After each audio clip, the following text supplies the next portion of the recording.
Nós vemos aqui o resultado de um dom. Aqui é manifesto um dom. Aliás, Deus se expressa por intermédio dos dons. Sempre foi assim. Ninguém pode ver Deus. A sua grandeza é inimaginável. Ele é um ser infinito. Ele não pode ser visto, nem pode ser plenamente compreendido.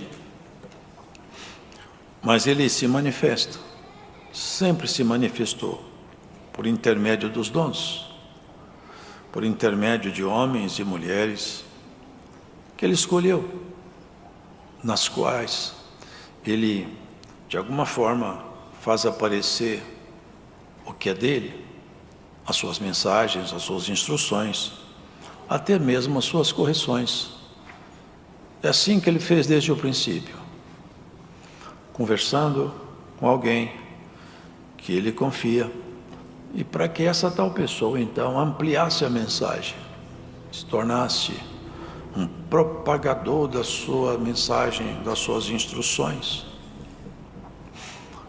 Esse homem aqui, que escreveu esse provérbio, foi assim com ele também, conversando com Deus num sonho.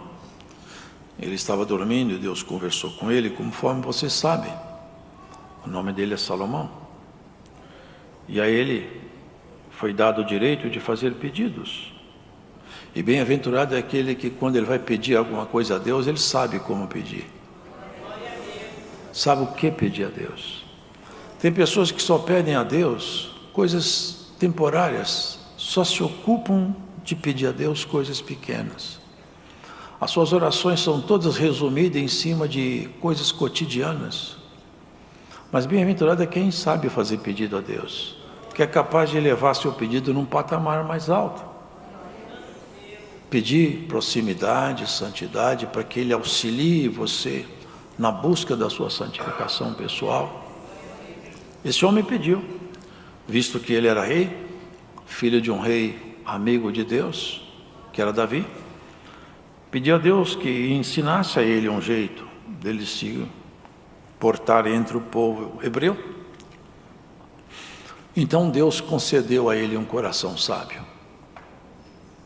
E aqui a palavra coração é uma palavra poética, né? Colocou dentro dele uma sabedoria que ele não tinha. Dentro dele, então, aflorou um conhecimento que ele não aprendeu no palácio, mas foi ministrado por Deus, porque Deus ministra o que é dele em nós, sem que seja necessário nós fazermos um curso para aprender o que é dele. Ele tem esse poder de fazer isso conosco. É assim que ele faz. Aqui na regional de Santo André, na última busca, no último resgate que foi feito, o Senhor derramou o dom de línguas. Agora, não sei se já fechou, mas a última contagem eram 399 irmãos receberam o dom de falar línguas. É o ministrar de Deus diretamente no espírito de quem quer. E ele ficou sábio, e a sabedoria que ele expressava, então ficou notória e conhecida. As pessoas vinham de longe para conhecer a sabedoria de Salomão, porque ela ficou famosa. E Deus ficou famoso por intermédio de Salomão. Deus se glorificou em Salomão, porque nele se via a sabedoria divina. Vocês lembram da rainha de Sabá? Fez um teste em tudo quanto ele sabia. Ela pegou os homens mais sábios que ela tinha e foi testar a sabedoria de Salomão. Experimentou tudo o que ela sabia de enigma, de segredo, de mistérios. A palavra de Deus fala que a alma dela saiu dela, desmaiou. Nunca vi uma sabedoria como a sua. É muito mais do que eles me falaram. E aqui nós percebemos, irmãos, que ele destilou no livro de Provérbios um pouco dessa sabedoria. E elas falam de tempos remotos também, porque a sabedoria de Deus, ela não envelhece. É diferente de um livro de tecnologia, que depois de algum tempo não se aplica mais, porque a tecnologia mudou, as ferramentas mudaram, o conhecimento mudou. não se aplica mais aquilo que é de Deus, não. Olha bem, não presumas do dia de amanhã, porque não sabes o que produzirá o dia. Isso é a instrução do nosso convívio com a nossa própria história e com Deus. Tiago falou assim, você fala, eu vou, eu volto, eu compro, eu viajo, você deveria falar assim, se Deus quiser eu vou. Porque você não é dono do amanhã, você não é dono da sua vida, você não tem competência para garantir que daqui a 10 minutos você está vivo. Essa competência não está em nós, nós não temos em nós a capacidade de manter o fôlego de vida. O ser humano é tão incompetente que ele não pode falar, a minha vida eu mesmo sustento, porque não sustenta. A vida sua é sustentada por Deus, tudo em você é Ele que sustenta. Então o ensino é esse, não seja arrogante. Ao tomar decisões, ao falar, coloque Deus mais alto do que você, porque de fato você não é nada nem eu. Abaixe-se e deixa Deus ser realmente a sua referência. Eu vou, se Deus quiser. Se Deus prepara, nós encontramos. Se for da vontade de Deus, eu faço uma viagem. Se Deus quiser, amanhã eu estarei lá. Porque se Ele não quiser, nem você nem eu estaremos em lugar nenhum mais. Vocês entendem? Não é só uma palavra, é uma sabedoria. Da forma de nós tratarmos. Não presumas. Tem pessoas que não dormem por causa de um problema que ainda não aconteceu. Vai acontecer, mas não dorme. O que vai ser daqui a um mês? O que vai acontecer ano que vem? Irmãos, basta cada dia com seu mal. Olha as aves dos campos, não semeiam, não cegam, e não falta nem uma comidinha para elas. Se Deus põe comida na boca dos passarinhos, Ele põe tudo que você precisa na sua mão no tempo oportuno. É só nós termos fé. Claro que nós temos que trabalhar, óbvio, mas nós fazemos a nossa parte. O que extrapola a nossa competência está na mão de Deus. Louve-te o estranho e não a tua boca, o estrangeiro e não os teus lábios. Como é fácil a pessoa encontrar virtudes em si mesmo e expô-las. Apesar de que quando as pessoas expõem as suas qualidades, é sempre despistando, sempre maquiando. Irmãos, eu tenho uns defeitos, aparece as qualidades. É sempre falando o que ele tem de melhor, sempre mostrando aquilo que ele faz, sempre publicando as obras que ele pratica boas. Ninguém publica a obra ruim, ninguém publica suas misérias, só publica o que faz de bom. Por isso, irmãos, falar bem de nós mesmos é insensatez espiritual. Mostrar nossas qualidades, nossos títulos, nossa riqueza, diploma, casa, carro, físico, corpo, sobrenomes, isso não é sabedoria, não. Sabedoria é outra boca falar de você. É você ficar calado. E vocês lembram de João Batista? Quando ele virou as costas, os 2 mensageiros que foram lá, quando eles viraram as costas, o Senhor falou: o que vocês foram ver no deserto? Uma cana agitada pelo vento? Um profeta? Eu vou dizer para vocês, é muito mais do que um profeta. Esse aí, eu falo para vocês, dos que nasceram de mulher, nunca nasceu um homem da envergadura de João Batista. Mas ele não ouviu, só aquela turba que ouviu. Ele ouviu, foi uma palavra acertada. Fala João que os cegos veem, os coxos andam, e aos pobres é anunciado o Evangelho. A palavra para João foi uma, para a turba foi outra. Se é bom que alguém fale bem de nós, seria muito mais magnífico se o Senhor Deus pudesse falar bem de nós. Porque Daniel escutou isso quando ele orava. Olha o que ele escutou: homem muito amado de Deus. Como que ele ouviu isso? Porque lá em cima a boa fama dele já estava lá. Desde que você começou a orar, a sua boa fama foi ouvida. E Deus mandou aqui conversar com você. Por isso, irmão e irmã, não publiquemos as nossas virtudes. Você quer publicar alguma coisa? Publique seus defeitos. Como a gente tem vergonha de fazer isso, não publiquemos nada. Isso é o que está escrito aqui. Seja um estrangeiro, não seja teus lábios. Pesada é a pedra e a areia também, mas a ira do insensato é mais pesada do que elas ambas. O homem insensato, ele tem ira, mas não sabe refrear sua ira. O homem sábio, quando a ira se manifesta nele, ele refreia sua ira. Porque está escrito, a ira não se abriga no coração do sábio. Todas as vezes que a nossa ira começar a se levantar, nós temos que aquietá-la. Já pensou se Deus fosse deixar a ira dele se levantar com os nossos erros? Ele é longânimo, ele fica muito, demora demais a ficar irado. Ele vai mantendo, esperando, ver se você muda o comportamento. E ele é assim, e nos ensina a tentar ser assim também. É ser calmo, não deixar a ira vazar pelas suas obras, pela sua boca. Refreia o seu espírito. O homem que refreia sua língua é mais excelente do que o que conquista uma cidade desabalável. Quem é capaz de refrear seu espírito é um homem perfeito. O homem que refreia a língua, refreia o espírito, ele conquistou-se a si mesmo. Ele foi capaz de colocar limite em si. Porque tem uma coisa, nosso inimigo quer ampliar nossos limites em nós mesmos, sabia disso? Nosso inimigo é especialista em ampliar seus limites em você mesmo. E Deus, Ele quer restringir seus limites em você mesmo. Quantas vezes, irmãos, vocês lembram de Abigail? Quem já leu a Bíblia?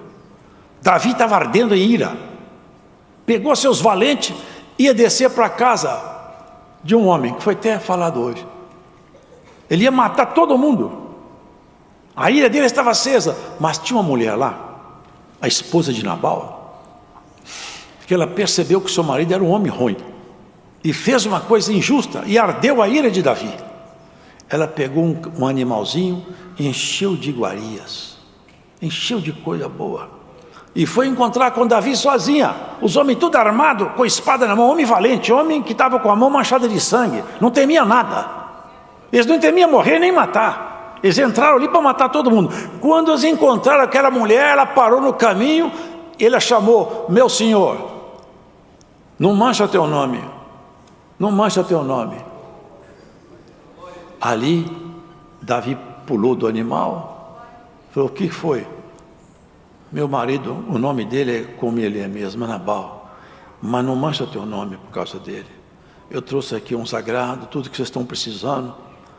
A ira de Davi aquietou. Ele falou, bendita sejas tu, que me impediu hoje de cometer um crime. Vocês percebem, irmão? A ira precisa ser controlada, senão a gente erra. Sabe o que está escrito na palavra de Deus? Os anjos sendo muito maiores do que nós, quando peleja com o inimigo, fala com ele, o Senhor, olha como a palavra que está escrita, o Senhor te repreenda, Satanás, que ele queria pegar o corpo de Moisés para fazer uma idolatria, disputava o corpo de Moisés, é um atrevimento.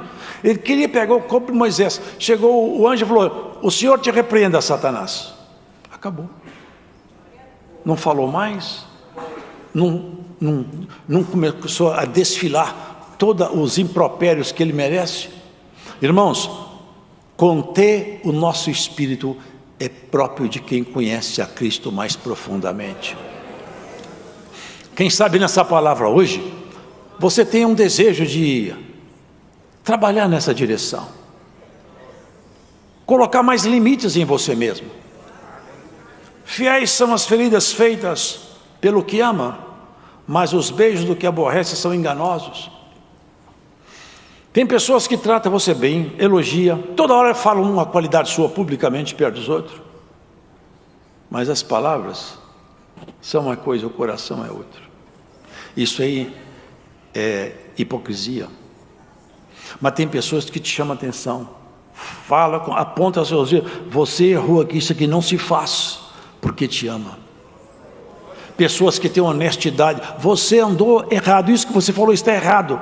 Quem tem honestidade fala para o amigo aquilo que ele errou, e o amigo honesto sabe aceitar a repreensão. E vocês lembram de Pedro? Teve uma ocasião na Galácia, que Pedro, ele já tinha percebido a graça, até porque foi com ele que houve uma dispensação para os gentios. Então ele sabia que a graça não estava restrita dentro do contexto judaico, ela foi entregue a todos quantos quererem, e ele já tinha percebido isso.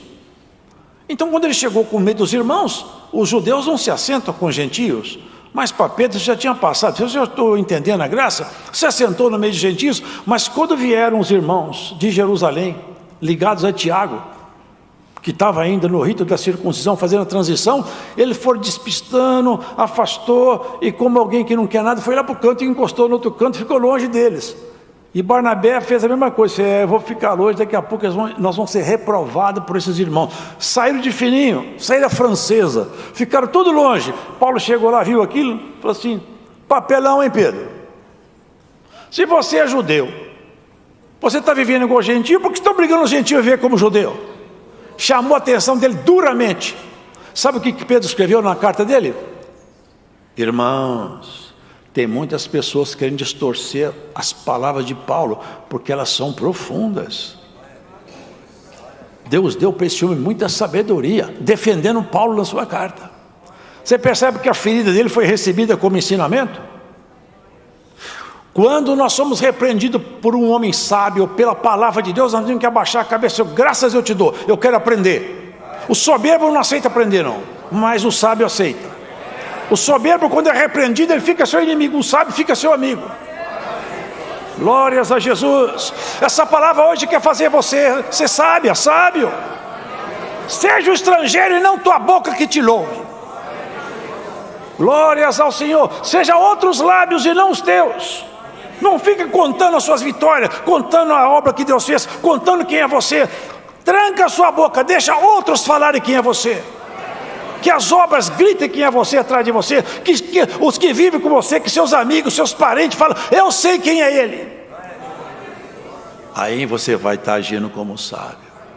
Tem pessoas que ficam nervosas à toa, perdem a paciência, são explosíveis.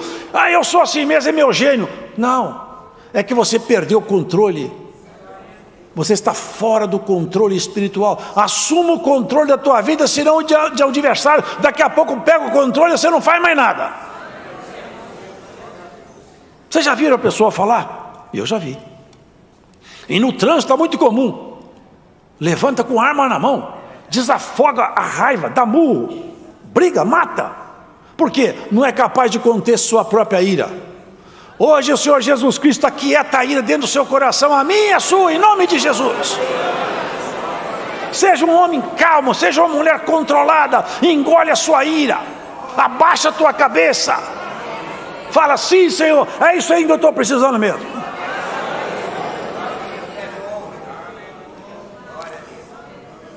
O beijo, o abraço, quando ele é sincero é muito bom, mas quando não é, não adianta nada. E Judas, que andou com Jesus tanto tempo, viu milagre, sinal, maravilha, tinha na mão a bolsa, viu todos os prodígios, ele viu, mas ele era um hipócrita, não havia conversão nele, não negou Jesus, ele tinha traído, mas Pedro negou. Judas foi para a forca e Pedro para o apostolado final. Porque todo o erro de Pedro foi por causa da falta de controle dele. Mas à medida que foi se enquadrando dentro da palavra, o Senhor foi trazendo controle para ele. No final, um morreu na forca e outro glorificando a Jesus Cristo na morte. Um como traidor, outro como apóstolo. Melhor o dia da morte do que o dia do nascimento de alguém. Melhor ao fim do que o começo. Melhor você terminar bem seus dias. Não comecei bem, eu tropecei aqui, acolá, eu errei lá. Não tem problema, termina bem e vai estar tudo certo. Melhor terminar os dias bem do que começar bem e terminar mal. E como ainda não terminou, dá para você fazer um acabamento na sua história bom. Quem acaba bem a história é um bem-aventurado. Vocês já viram no livro de Reis? Pode ver aqui, a maioria dos reis termina assim: e fez o que era mal aos olhos do Senhor. Mas tem uns poucos que falam assim: e andou nos caminhos do Senhor. Como que você quer que seus dias terminem? Hein? Ó rainha, ó rei. Como que você quer que termine a sua crônica? Lá no final, assim: e andou nos caminhos do Senhor. As suas últimas obras foram melhores do que a primeira. É uma carta boa, né? Terminou seus dias melhor. No passado ele tropeçou demais, mas no final ele afirmou de tal maneira seus artelhos que terminou como os bons reis de Israel. Olha o que fala Davi: assim diz o suave em Salmos em Israel, aquele que ouviu a voz do Senhor, terminou os dias serenamente. É isso que nós temos que entender, irmão. Nós somos chamados para isso, porque nós somos, sabe o quê? É como um conto ligeiro, tudo passa depressa. Nós, quando terminarmos, temos que terminar melhor do que começamos. A alma farta pisa favo de mel, mas a alma faminta, até o que é amargo, ela acha doce. Eu já vi, você já deve ter visto, aí nas ruas, as pessoas reviram lixo, abrem os saquinhos. Irmãos, eles comem o que eles acham ali. Eles estão com tanta fome, que eles não estão preocupados se tem bactéria, se está sujo. A fome mata, é melhor morrer devagar do que morrer de fome. A fome, aquilo para eles é muito saboroso, é o que eles têm na mão. É porque estão com muita fome. Mas você já viu? Muitas casas, pega comida, joga fora o prato cheio de carne, cheio de comida, não come. Está farto. Ah, não gosto dessa comida, eu não quero isso aqui. Tem muito. Mas espiritualmente é mais grave ainda. Teve um tempo, irmão, na terra, que teve um casal que tinha tudo que um ser humano pode desejar e além do que o homem pode imaginar. Vocês já pensaram o que é morar num lugar onde todo dia Deus chega lá e começa a conversar com a gente? Já pensaram isso? Você está na sua casa, Deus chega lá: ei, hoje eu vim conversar com você. Que conversa que deve ter sido boa. E a presença dele traz aquela coisa que nós conhecemos maravilhosa, que é a virtude do Espírito Santo, que as pessoas não sabem o que é isso, mas nós sabemos o que é. Ele tinha tudo isso, uma delícia, a vida dele era uma delícia, mas ele pisou no favo de mel, passou por cima de tudo, porque Eva incitou ele a desejar aquilo que ele não podia, e por causa daquilo que ele não podia, ele perdeu tudo o que ele podia, pisou em favo de mel, e o resto da vida nunca mais teve fartura de mel. Andou vagando e vendo só o mal prosperar. Vocês já pensaram o que é um homem que vivia junto de Deus, andava junto dele, tinha tudo na mão, e quando olhava para Eva, eles falavam: nós perdemos tudo. Não tem como voltar para lá. E esse lugar que nós estamos aqui, ó, é a porta do próprio inferno. O que nós fizemos? Aonde foi que nós perdemos a nossa cabeça, Eva? Que loucura que nós fizemos. Pisamos no favo de mel. Vocês lembram a parábola daquele homem, daquele moço que saiu de casa e gastou tudo que tinha? Essa é a figura. Irmão, irmã, guarda isso. Pode parecer pouco, hein? Mas você ter a graça de Deus no seu coração é uma fartura inimaginável. Isso aqui é riqueza que você não entende o que é, não. Mas quem perdeu grita pelos cantos da vida: ai, quem me dera que eu sentisse aquela virtude que eu já senti um dia. Quem me dera que o Espírito Santo voltasse para mim. Glórias ao Senhor. Irmão, por essa palavra e por essa pregação e pela inspiração que está aqui, o Espírito de Deus vai voltar para alguém longe daqui, não aqui, longe daqui. O Espírito de Deus te pega agora. Glórias a Jesus. Glórias a Jesus. Eu sinto a virtude do Espírito Santo aqui, irmão. Glórias a Jesus. O Senhor te pega e não vai te soltar mais. Agarra essa palavra, segura nesse concerto sagrado refeito por essa pregação.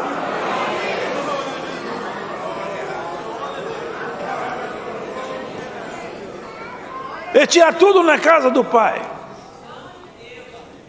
mas ele olhou lá fora e achou que tinha coisa melhor fora de casa. Não tem nada melhor fora da graça não, viu? É só armadilha, é só laço. Ele saiu de casa. A palavra diz que ele gastou tudo com as meretrizes, se afundou no pecado, não sei quanto tempo, gastou tudo que tinha. E chegou um tempo que ele queria coisas simples que os empregados do pai dele tinham, ele não tinha. Faltava. Sabe por quê? Porque na casa do pai tinha fartura e tinha amor. Onde ele estava nem tinha fartura, nem tinha amor. Ele começou a ficar muito mal, a se arrepender muito. E ele pensou: na casa do meu pai eu tenho fartura de pão, e aqui eu como comida que lá na casa do meu pai a gente dá para os porcos. E eu como de comida que é dada para porco, que são umas bolotas que os porcos comem. É uma espécie de uma castanha. Eu vou voltar para a casa do meu pai. A alma farta pisa favo de mel, mas a faminta, até o amargo fica doce. Sabe o que ele queria do pai dele? Ele não queria o favo de mel mais, que ele nem se achava digno. Sabe o que ele falou? Eu vou lá, vou fazer o seguinte: vou falar com o pai, o senhor me aceita como empregado? Se eu puder ser o seu empregado, tá bom, porque o seu empregado vive 10 vezes melhor que eu solto aqui onde eu estou. A graça de Deus, irmãos. Aqui você não é empregado, não. Aqui é filho adotado. Hoje é dia de alguns voltar para a casa do pai. Hoje é um bom dia para você voltar para a casa do pai. Você que já pisou em tantos favos de mel. Glórias ao Senhor. Ele vinha andando, os irmãos lembram isso, é bonito, né? Ele vinha andando, pensando: eu vou falar com o papai. Papai, o senhor me aceita como empregado seu? E o pai morrendo de saudade do filho. Morrendo de saudade. Quando o pai ficou sabendo: seu filho está chegando aí. Ele falou no palácio: chama os músicos. Eu quero que põe música, mata o melhor novilho. Eu quero uma festa boa mesmo. E meu menino está voltando, eu vou encontrar com ele. E o menino pensando: eu vou ser empregado do meu pai. E o pai falou: meu menino voltou para casa. Que encontro maravilhoso. Ele não esperou o menino chegar na casa dele, ele saiu de casa, foi atrás dele. Vou encontrar meu filho, que eu tinha perdido, eu achei. Estava morto e reviveu. Glórias ao Senhor. Irmão, hoje é um bom dia. Hoje é o dia do filho pródigo voltar para casa. Filho pródigo, volta para casa. Aceita o chamado. Você que pisou em favo de mel, aceita hoje a palavra. Volta para casa. Glórias a Jesus. Eu sinto a virtude do Espírito Santo, que está pegando filhos pródigos por aí, vai trazer de volta. Vai voltar para casa. Em casa, o irmão deles, o irmão lembra disso aí? Você está fazendo essa festança aí para esse filho seu, nem chamou de irmão, esse filho seu que gastou tudo que tinha com as meretrizes. Eu estou aqui na sua casa o dia inteiro, nem um cabrito eu ganhei para fazer festa com meus amigos. É assim. Tem você sabe missão resgate? Está buscando muito filho pródigo aí. E quando ele chega em casa, sabe o que está acontecendo com eles? Recebe dom. Tem uns que só dá o dom de línguas, e tem uns que falam: será que é Deus? Eu estou aqui há 30 anos, não recebi o dom. Esse chegou agora, está com dom. Será que esse é filho de Deus mesmo? O pai está alegre, você vai ficar triste. O pai está contente, o pai fez festa, matou o novilho cevado. É o dom de Deus que caiu. Esse dom vai cair em alguém em nome do Senhor Jesus. Recebe o dom de Deus pela inspiração da palavra pregada. Glórias a Jesus. Pisou em favo, irmão, não dá para continuar porque é muita coisa aqui, mas tem muita gente que pisou em favo de mel e nunca mais voltou, mas o filho pródigo voltou.